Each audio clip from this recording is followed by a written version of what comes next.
ডোনেশ্যনৰ নামত বিজনেছ চলা যেনহে পাইছোঁ। আজি শুক্ৰবাৰ, চব বন্ধ। মই মাত্ৰ দোকানখন খুলিছোঁ, আহিল চান্দা উঠাব। আৰে তহঁতে ভাল কাম কৰিছে, বেয়া কাম কৰা বুলি কোৱা নাই। উঠো, আজি শুক্ৰবাৰ ভাই, কি তাৰমানে? আৰু লখিমপুৰৰ পৰা ফোন কৰি কিনে কৈছিল চালা একদিনত বোলে 6-7টা গ্ৰুপে বোলে আহে চান্দা উঠাবা। এনেকৈ হ'লে কেনেকৈ হ'ব?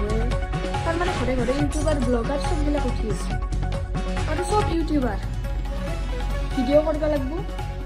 এনেকুৱা ইউটিউবাৰ সিহঁতৰ তাৰ পৰা একো শিকিব লগা একো নাই। শিকিব লগা যদি আছে এটাই শিকিব পাৰিব, ভিডিঅ'ৰ কাৰণে ইউটিউবৰ কাৰণে গোটেই বস্তু এৰি তেতিয়াহে তই উঠিব পাৰিবি। মানুহক কোনো দেখিবই নৰে, সিবিলাকে যদি আহে পইচা উঠবো কৰবা খাই।